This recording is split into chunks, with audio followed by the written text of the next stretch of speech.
Eu sou apóstolo da Igreja Evangélica Retorno de Cristo, uma obra que eu fundei na direção de Deus. Antes da minha conversão era uma pessoa de coração bom, justo, não gostava de mentira e nem de confusão. Não gostava de sair com os amigos para lugares onde tinha bebidas, músicas e danças. Todos os rapazes que me chamavam para sair namoravam com mulheres diferentes. Eu não gostava dessa vida, queria apenas uma mulher especial para casar. Os meus pais eram católicos, apesar de não conhecerem a Jesus, me criaram com disciplina da moral e ética. Eles me ensinaram os valores da vida e os princípios da honestidade. Mesmo sem conhecer o Evangelho, o meu caráter era melhor se comparando com muitos cristãos que escandalizam o Evangelho. Mas mesmo sendo um rapaz honesto e bom, não estava salvo. Eu tinha que conhecer a Jesus e esse Evangelho da verdade. Permaneci sem conhecer uma mulher até os 25 anos de idade. Eu levava a sério um relacionamento e não queria qualquer pessoa para minha vida. Uma mulher que gostava de mim percebeu que eu não podia amar ela e fez um ritual de feitiçaria. Esse ritual fez eu me apaixonar por ela aos 25 anos. Começamos a namorar. Ela foi a minha primeira mulher. Um dia fui visitar a igreja de um rapaz, que me convidou. Embora não quisesse congregar ali, foi nessa igreja onde tudo começou. O feitiço do amor foi quebrado. Eu terminei o namoro com essa mulher e percebi que não amava ela e tudo o que eu sentia era o efeito da magia. Depois de ter acabado o nosso namoro, ela fez feitiçarias amorosas para mudar o meu coração colocando sentimentos. No começo da minha conversão senti umas recaídas e quase voltei para ela. Mas quanto mais eu orava, mais os efeitos da magia amorosa diminuíam até eu não sentir mais nada. Já estava congregando em uma igreja e estava firme. Consegui subir de cargo muito rápido. Quando não era cristão sempre dava exemplo de um bom rapaz. Ao me converter não tive problema de santificar. Nunca tive vícios e também não gostava de festas. Eu já era um escolhido de Deus, só faltava conhecer Ele, pois sem conhecê-lo já abominava o mundo. Quando conheci o Evangelho, a minha personalidade cresceu mais ainda. Sem Jesus já dava exemplos, agora com Ele tinha que dar o meu melhor. Sempre estava disposto a ajudar a igreja. Eu era o único homem que levava as pessoas à igreja nos finais de semana. Estava disponível em fazer visitas nas casas dos irmãos e fazer orações. O pastor confiava o dinheiro das ofertas à minha pessoa. Eu depositava o dinheiro na conta da igreja. Com 25 anos de idade comecei a orar a Deus pedindo uma esposa. Uma jovem que congregava na mesma igreja minha de bela aparência. Eu pedi a ela para Deus. Recebi uma revelação do Senhor. Ele disse: servo, ela é arrogante, ignorante e cruel. Tu não suportarás e vais querer separação. Eu conheço o interior dela, eu sondo os corações. Essa mulher que pediste não está preparada para ser a sua esposa. Irei preparar uma esposa para ti. Ela é a minha serva, uma joia preciosa. Jesus ouviu a minha oração e me deu como esposa uma mulher chamada Leta. Passamos por muitas tribulações no nosso casamento no lado financeiro. Aprendemos a superar as fases ruins e hoje resolvemos as nossas diferenças sem brigas. No diálogo, ofensas não existe, tudo é resolvido na conversa. O que vai relatar nesse testemunho é grave. Talvez você congregue em uma igreja e não se converteu ainda. Mesmo que tenha passado 30 anos de ministério, existe uma grande possibilidade de você não ter nascido de novo. Não é o tempo da igreja que vale para Deus, o que importa é a transformação. Estar todos os dias dentro de uma igreja pode esconder a sua verdadeira natureza, isso lhe faz ser um religioso. Enquanto não houver um encontro com Jesus, não nascerá do Espírito. Eu comecei a pregar a palavra de Deus na rua. Até que um dia estava pregando a palavra de Deus. Uma prostituta se aproximou de mim. Ela ouviu a palavra, pediu oração e se converteu. Alguém da igreja me viu evangelizando aquela mulher e falou para minha esposa. A Leta ficou desconfiada de mim, apesar da minha explicação. A notícia que eu estava em adultério se espalhou igual fogo pela igreja. O meu pastor soube da notícia.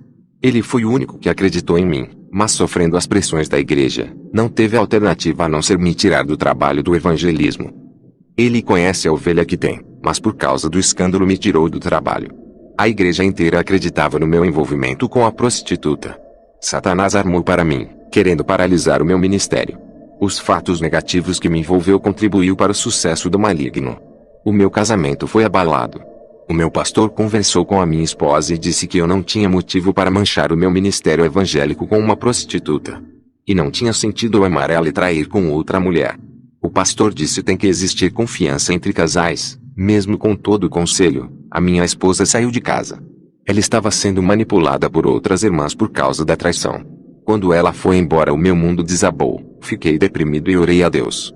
Eu sabia que foi Deus que me deu e não é ninguém que vai estragar o meu casamento. A minha esposa ficou 1 mês na casa da sua mãe.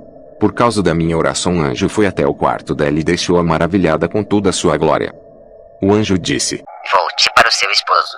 Ele é inocente. Tudo isso que está passando é para dirigir uma igreja. A minha esposa ficou alegre e voltou para casa. Eu sei que os escândalos têm invadido muitas igrejas e chegado aos ouvidos de pessoas que ainda não conhecem a Jesus. Isso tem evitado que as almas se entreguem as suas vidas a Jesus.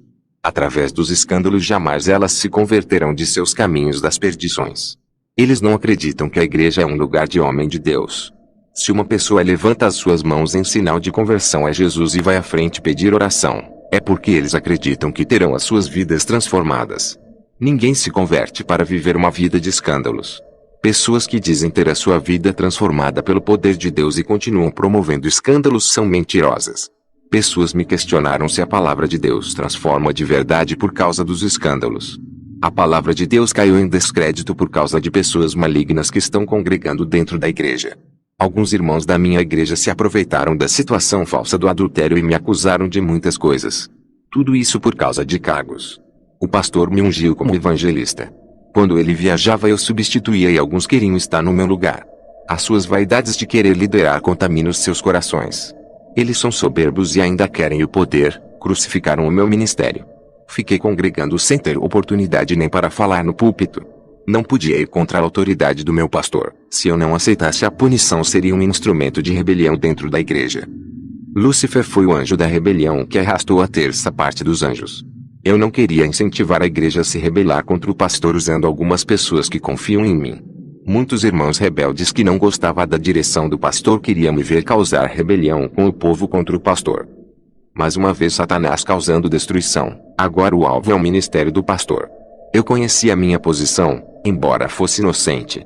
O Espírito Santo usou uma mulher na rua que eu não conheço e disse: se o seu pastor tivesse deixado você na frente da obra depois dos escândalos promovidos contra ti, muitos dos cristãos iriam sair e esvaziar a obra.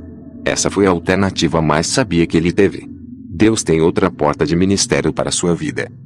Um dia minha esposa disse para o meu pastor dizendo: o meu esposo é como se fosse um vice-pastor e tem dado um bom testemunho. Ele não merece ter seu ministério parado por causa da maioria que estão trazendo escândalo para o evangelho. O Senhor teria que ficar ao lado do que é justo, mesmo que muitos saiam da igreja. O Senhor perdeu um ótimo obreiro, preferindo perder um justo ao invés da metade da igreja. Pensa muito no lado financeiro aceitando o joio. Já faz mais de 7 meses que somos da sua igreja e os escândalos aumentam. Eu e a minha esposa abrimos um ministério que quase fechou por não membros para ajudar no aluguel do salão. Depois de 6 meses conseguimos membros e grandes homens de Deus. O diabo ficou curioso com essa igreja. O obreiro que fazia um trabalho de evangelismo sério nas vilas estava me ajudando muito. Ele caiu no pecado e traiu a sua esposa. Tentei reconciliar os dois, mas não houve acordo e divorciaram. Perdi esse obreiro. Ele não quis mais congregar comigo para não ficar na mesma igreja que a sua ex-esposa. A sua esposa só ficaria sendo membro por uma condição: se não casasse com outro. Eu orei muito para a reconciliação dos dois. Uma obreira dedicada à obra de Deus foi seduzida por um homem que não é evangélico. Ela terminou seu casamento e foi embora com esse homem. O seu esposo, o homem usado por Deus, não impediu a sua saída e ainda está orando para que a sua esposa volte para casa. O seu esposo continua fazendo a obra comigo e esperando a sua esposa, não importa onde ela esteja, pois ele já perdoou e está de braços abertos. E está cuidando bem das crianças que ela abandonou. As jovens solteiras da igreja se desviaram por causa de rapazes. Elas se apaixonaram e trocaram Jesus por esses rapazes, se prostituindo e caindo na fé. Pararam de orar, ler a palavra e não aguentaram ficar sem picar, se prostrando diante dos prazeres do mundo. Suas carnes sedentas pelo pecado correm desesperadas para saciarem as suas fomes nas delícias do mundo e matarem as suas sedes nas águas fantasiosas desse mundo. Os que renunciam àquilo que o mundo oferece, são fartos de alegria, felicidade, satisfação e prazer no Senhor. Nada desse mundo pode roubar as virtudes daqueles que se entregam de corpo e alma para Jesus. O meu pastor estava sendo provado em uma igreja onde muitos procuravam falhas nele para tirá-lo do seu cargo. O presbítero queria ficar no seu lugar, ninguém sabia das intenções do seu coração, mas Jesus sabe e o seu espírito me revelou tudo o que se passou naquele lugar. Esse presbítero acompanhava o pastor para onde ele ia, auxiliando em tudo. O pastor confiava muito nele e não sabia que ele planejava com um grupo de pessoas da igreja derrubar o seu ministério. O pastor queria que eu voltasse para sua igreja e estava sentindo a minha falta. Ele não sabe que eu tinha me tornado um líder igual a ele. A igreja sabia do desejo do pastor em me trazer e estavam tramando para derrubar o pastor. Eles iriam usar a minha volta para tirar o pastor da liderança, dizendo que eu estava em pecado. E mesmo assim o pastor queria me colocar na obra. Eu seria o pivô da sua saída. Tudo isso o Senhor me revelou. Como eu não voltei para sua igreja devido ao novo ministério que estou cuidando, 3 meses depois a igreja tirou o pastor para que o presbítero assumisse o seu lugar. O presbítero que dizia ao pastor que o amava tomou o seu lugar.